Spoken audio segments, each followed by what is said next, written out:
Hello students, तो class 8th का first chapter है क्रॉप प्रोडक्शन एंड मैनेजमेंट। तो इस चैप्टर को हम स्टार्ट करने वाले हैं। उससे पहले अगर आपने हमारे चैनल को सब्सक्राइब नहीं किया है तो आप हमारे चैनल फिजिक्स मेनिया को सब्सक्राइब करिए तथा वीडियो अगर आपको पसंद आती है तो आप अपने दोस्तों से भी ये वीडियो शेयर कर सकते हैं। और मैं कोशिश करूँगा कि ये चैप्टर आपको ईजी से ईजी लैंग्वेज में समझ में आए। तो चलिए चैप्टर स्टार्ट करते हैं। In the previous classes you have learned that food is the basic necessity of life। आपने अपने पहले की क्लासेस में ये पढ़ा है कि जो फूड है वो बेसिक नेसेसिटी है, यानी फूड हमें चाहिए ही चाहिए, जो खाना है वो हमको चाहिए ही चाहिए। It is a source of energy to carry our vital functions of the body. हमारी बॉडी के जो अलग अलग फंक्शंस हैं उनको करने के लिए एनर्जी हमें फूड ही प्रोवाइड करता है।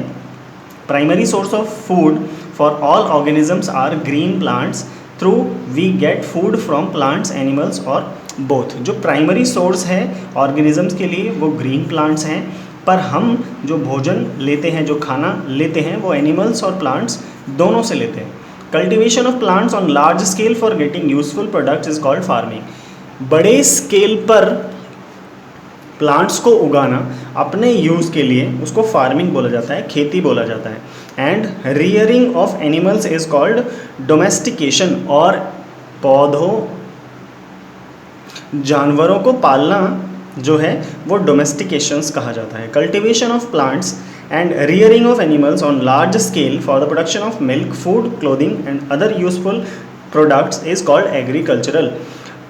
फार्मिंग करना, खेती करना और पशुओं को पालना यानी जानवरों को पालना अपने यूज़ के लिए, उनसे दूध लेने के लिए, खाना लेने के लिए, उनसे कपड़े लेने के लिए और दूसरे यूज़फुल प्रोडक्ट्स के लिए, उसको हम एग्रीकल्चरल बोलते हैं, एग्रीकल्चर बोलते हैं। India has a large population. In order to provide food to all, it is necessary to learn well-planned production, management and distribution of food. क्योंकि भारत एक बहुत ज़्यादा आबादी वाला देश है, बहुत घनी आबादी वाला देश है, तो उनकी भोजन की ज़रूरतों को पूरा करने के लिए यह बहुत ज़रूरी हो जाता है कि हम बहुत अच्छी तरीके से प्लानिंग करें, प्रोडक्शन करें और मैनेजमेंट करें और उसी फूड को बहुत अच्छे से डिस्ट्रीब्यूट करें, लोगों में बराबर बराबर बांटें। क्रॉप प्लांट्स क्या होते हैं? Cultivation of one type of plants on a vast stretch of land for a purpose constitutes a crop। Cultivation of one type of plant यानी एक ही टाइप के प्लांट को उगाना, एक ही टाइप के पौधों को उगाना और बहुत बड़ी ज़मीन पर उगाना, इनको क्रॉप कहलाता है। And the plants are crop plants, और उन प्लांट्स को, उन पेड़ पौधों को क्रॉप प्लांट्स बोलते हैं। जैसे कि फॉर एग्जांपल गेहूं की बहुत बड़ी जगह पर खेती की जाती है और इसे हम गेहूं की खेती बोलते हैं। Pieces of land on which crop are grown are called fields. ऐसी जगहें जिस पर खेती की जाती है उनको खेत बोला जाता है, फील्ड्स बोला जाता है। Various types of crops can be classified on the basis of the products obtained. अलग अलग टाइप की क्रॉप्स को हम क्लासीफाई कर सकते हैं जो हमें प्रोडक्ट मिलते हैं उन क्रॉप्स से, उनके बेसिस पर। जैसे ग्रुप ऑफ नेम है सेरेल्स, और सेरेल्स के लिए grass like plant such as rice, wheat, maize, barley, oats और बाजरा, ये सारे के सारे आपके क्रॉप के नेम हैं जो कि सेरेल्स में आते हैं। पल्सेस यानी दालें, दालों में आती हैं आपकी leguminous plant such as lentils, gram, beans etcetera. Beverages, beverages यानी पीने के जो ड्रिंक्स होते हैं वो, उसमें आपकी आती हैं टी, चाय, कॉफ़ी, कहवा या कोकोआ। शुगर में शुगर केन या बीट रूट आते हैं। स्पाइसेस में आती हैं cumin, coriander, chillies, paper etcetera. Fruits और वेजिटेबल्स में बहुत अलग अलग टाइप के फ्रूट्स और वेजिटेबल्स आते हैं। ऑयल क्रॉप्स में आती हैं मस्टर्ड, सरसों, ग्राउंडनट, मूंगफली, soybean, coconut, sunflower. Fibrous crops में आती हैं cotton, jute, hemp, flax etcetera. तो ये आपके नेम ऑफ क्रॉप्स हैं और ये उनका ग्रुप नेम है। तो ग्रुप नेम के अकॉर्डिंग आपके नेम ऑफ क्रॉप्स जो हैं वो अलग अलग होते हैं। Each type of crop requires a particular condition of climate and soil type of its cultivation. यानी हर क्रॉप को अलग अलग टाइप का क्लाइमेट चाहिए, अलग अलग टाइप की सॉइल कंडीशन चाहिए उसको उगने के लिए। India is a vast country in which climates conditions very greatly in different regions and in different months. अलग अलग मंथ में इंडिया में अलग अलग क्लाइमेट होता है और उस अलग अलग क्लाइमेट में अलग अलग फसलें उगाई जाती हैं। Therefore a rich variety of crops are grown in different parts of India. इसलिए अलग अलग वैरायटी ऑफ क्रॉप्स उगाई जाती हैं अलग अलग पार्ट ऑफ इंडिया में। Depending upon the growing season crops are of two types, namely kharif crops and rabi crops. Season के अकॉर्डिंग, जिस सीज़न में आपकी फसल उगाई जा रही है उसके अकॉर्डिंग आपकी दो टाइप की फसल होती हैं, खरीफ की और रबी की। खरीफ क्रॉप होती हैं the crops grown in rainy season are called kharif crops. ऐसी क्रॉप्स जो बारिश के दिनों में उगाई जाती हैं उनको हम खरीफ क्रॉप्स बोलते हैं। These are sown in month of June July and harvested in the month of September and October. ये आपकी सितंबर और अक्टूबर के मंथ में काटी जाती हैं और जून जुलाई में उगाई जाती हैं, जैसे मेज़, पैडी, सोयाबीन, ग्राउंडनट, ज्वार, बाजरा, कॉटन एक्सेट्रा। ये सारी की सारी आपकी खरीफ की क्रॉप्स होती हैं। रबी क्रॉप्स होती हैं the crops grown in winters are called rabi crops. ऐसी क्रॉप्स जो सर्दियों में उगाई जाती हैं उनको रबी क्रॉप्स बोला जाता है। These are sown in the month of October November and harvested in the month of March. March के मंथ में इनको काटा जाता है और अक्टूबर नवंबर में इनको बोया जाता है। वीट, गेहूँ, gram, pea, linseed etcetera are the rabi crops. ये सारी की सारी आपकी रबी की क्रॉप्स हैं। बिसाइड दीज, इसके अलावा many vegetables are grown in different month of year. साल के अलग अलग महीनों में बहुत सी अलग अलग सब्जियां भी उगाई जाती हैं। Growing of plants for vegetable, fruits and ornamental purposes on large scale is called horticulture. सब्जियों को उगाना, फ्रूट्स को उगाना बड़े स्केल पर उसको हॉर्टिकल्चर बोला जाता है। बेसिक एग्रीकल्चरल प्रैक्टिसेस क्या होती हैं, यानी आप खेती में कौन कौन सी चीज़ें करते हैं उनको हम एग्रीकल्चरल प्रैक्टिस बोलते हैं। In order to raise a crop successfully and to ensure its good produce a farmer carries out several activities called agricultural practices. जो फार्मर है वो बहुत सी अलग अलग चीज़ें करता है, बहुत सी अलग एक्टिविटीज़ करता है जिनको एग्रीकल्चरल प्रैक्टिस बोलते हैं। These are preparation of soil, soil को बनाना जिससे हम खेत में जोतते हैं खेत को, उसको हम प्रिपरेशन ऑफ सॉइल बोलते हैं। Selection of and sowing of seeds, बीजों का सिलेक्शन करना और उसको बोना। फिर मैन्योरिंग, खाद वगैरह डालना। इरिगेशन, सिंचाई करना। वीडिंग, जो खेत के अगल बगल में जो अनवांटेड प्लांट्स उगाते हैं उनको निकालना। क्रॉप प्रोटेक्शन, क्रॉप को बचाना। हार्वेस्टिंग यानी काटना, और जो आपको फसल से मिला है उसको स्टोर करके रखना। तो ये सारे आपके एग्रीकल्चरल प्रैक्टिस में आते हैं। अब हम इनको डिटेल में डिस्कस करेंगे इन सारे स्टेप्स को। A variety of tools are used during these agricultural practices and they are called agricultural implements. उनको एग्रीकल्चरल इम्प्लीमेंट्स बोला जाता है। Now we shall discuss above agricultural practices in detail. अब इसको हम डिटेल में पढ़ेंगे। सबसे पहला पढ़ते हैं preparation of soil. Soil provides water, nutrient and oxygen for the growth of plants. मिट्टी जो है वो पानी, न्यूट्रिएंट्स और ऑक्सीजन देती है प्लांट की ग्रोथ के लिए। Therefore crops are selected according to the particular soil type. इसलिए हम मिट्टी के हिसाब से क्रॉप्स को सिलेक्ट करते हैं।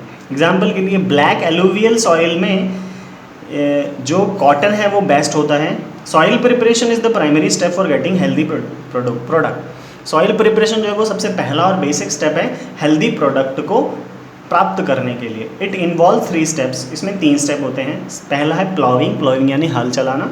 दूसरा है लेवलिंग यानी बराबर करना। और तीसरा है मैन्योरिंग यानी खाद डालना। सबसे पहला स्टेप हम पढ़ते हैं प्लॉइंग।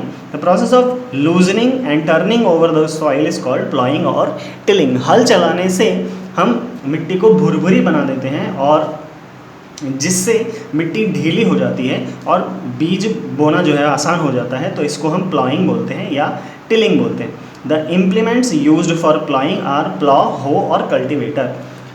अब प्लॉइंग के लिए हम यूज़ करते हैं हल या फिर हम एक कल्टीवेटर यूज़ करते हैं। ये हल का ही एक भाग है जिसमें बहुत सारे अलग अलग नुकीले सिरे लगे होते हैं और ये एक वुडन हल है। नेक्स्ट देखिए प्लॉ क्या है। It is used for ploughing the soil from ancient time. बहुत प्राचीन काल से ये चला आ रहा है। हम खेत में मिट्टी को जोतने के लिए इस हल का उपयोग करते हैं। Then the ploughs were made of stone and bones. पहले ये हड्डियों का और पत्थरों का बनाया जाता था। Now it is farmer uses plough of would. और आयरन। और अब के समय में ये लकड़ी का या लोहे का यूज़ करते हैं जो किसान हैं वो। A plough consist of long wooden log called plough shaft. एक हल में एक लंबी सी शाफ्ट होती है इस टाइप की और एक नुकीला सिरा होता है। One end of the plough shaft is attached to a strong triangular iron strip called ploughshare. इसको प्लॉशेयर बोलते हैं। Other end of the plough shaft is attached to a wooden beam for tilling the soil. Wooden beam is placed on the neck of the bulls. Wooden beam को हम बैलों की गर्दन पर लगाते हैं for tilling of the soil. And as the animals move प्लॉशेयर goes deep into the soil and plough it. और जैसे ही ये जो बैल हैं ये आगे बढ़ते हैं तो ये जो नुकीला सिरा है ये ज़मीन के अंदर चला जाता है और जो मिट्टी है वो बाहर आती है। Farmer operates the plough with the handle of the ploughshare. Farmer जो है वो उसको हैंडल की सहायता से चलाता है। Plough is also used for mixing the manure और the fertilizer in the soil for removing weeds from the soil. Weeds को हटाने के लिए फर्टिलाइज़र को मिलाया जाता है सॉइल के अंदर और वो भी हम हल की सहायता से करते हैं या जो किसान हैं वो हल की सहायता से करते हैं। नेक्स्ट है hoe. It consist of two rods. It consist of long rod of wood or iron whose one end is attached to a strong, broad and bent iron plate. This is the iron plate. While the other end is attached to a beam like plow. और दूसरा इस beam से जुड़ा होता है। Hoe is also pulled by a pair of animals. ये भी animals के ज़रिए यूज़ किया जाता है। And hoe is also used for removing weeds and for loosening the soil. और इसको भी हम सॉइल को लूज करने के लिए यूज़ करते हैं। नेक्स्ट है cultivator. Now it is ploughing is done by large cultivators which are driven by tractors. Tractors के ज़रिए हम कल्टीवेटर्स से प्लॉइंग जो है वो करते हैं। Use of cultivator saves both time and labour. Cultivator का यूज़ करना दोनों लेबर भी बचाता है और हमारा टाइम भी बचाता है। If the soil is dry, अगर सॉइल ड्राई है then it is watered before ploughing. तब उसमें पहले पानी मिलाया जाता है उसको लूज़ करने के लिए, उसके बाद उसमें हल चलाया जाता है। Manure is also added in the soil before ploughing. Ploughing से पहले ही हम सॉइल में खाद मिलाते हैं। As tilling helps in proper mixing of the manure with the soil. क्योंकि हल चलाने से सॉइल में प्रॉपर मिक्सिंग हो जाती है मैन्योर की। नेक्स्ट है advantages of ploughing. Ploughing loosens the soil which increases water holding capacity of the soil. हल चलाने से जो मिट्टी है वो कमज़ोर हो जाती है जिससे पानी ज़्यादा होल्ड हो पाता है मिट्टी के अंदर। ये मिट्टी की हवा को कैरी करने की कैपेसिटी भी बढ़ा देता है जिससे प्लांट्स तक ऑक्सीजन जो है प्रॉपर अमाउंट में पहुंचती है। वीड्स या अनडिज़ायरेबल प्लांट्स जो हैं वो उखड़ जाते हैं इससे। प्लॉइंग जो है मैन्योर और फर्टिलाइज़र को अच्छी तरीके से मिक्स कर देता है मिट्टी के अंदर और सॉइल की लूजनिंग होने से माइक्रो ऑर्गेनिजम्स और अर्थवॉर्म्स की ग्रोथ भी बढ़ जाती है और ये फार्मर्स के फ्रेंड कहलाते हैं क्योंकि ये क्रॉप्स को इंक्रीज़ करते हैं, प्रोडक्शन उनका बढ़ाते हैं। Root of the plants grow easily in the loose soil. Loose soil में जो पेड़ की जड़ें हैं, पौधों की जड़ें हैं, वो जल्दी बढ़ती हैं और ज़्यादा प्लांट्स जो हैं वो प्रोड्यूस होते हैं। Turning of the soil brings the nutrient rich soil to the top. Soil को टर्न करने से यानी हल चलाने से जो न्यूट्रिएंट वाली सॉइल है वो ऊपर आ जाती है and so that it easily becomes available to the plants for their healthy growth. और ये जो है प्लांट्स की हेल्दी ग्रोथ के लिए बहुत ही इसेंशियल होता है या ज़रूरी होता है। Thank you guys. अगर वीडियो पसंद आई है तो आप वीडियो को लाइक करिए, चैनल को सब्सक्राइब करिए, अपने दोस्तों को शेयर करिए। Thank you.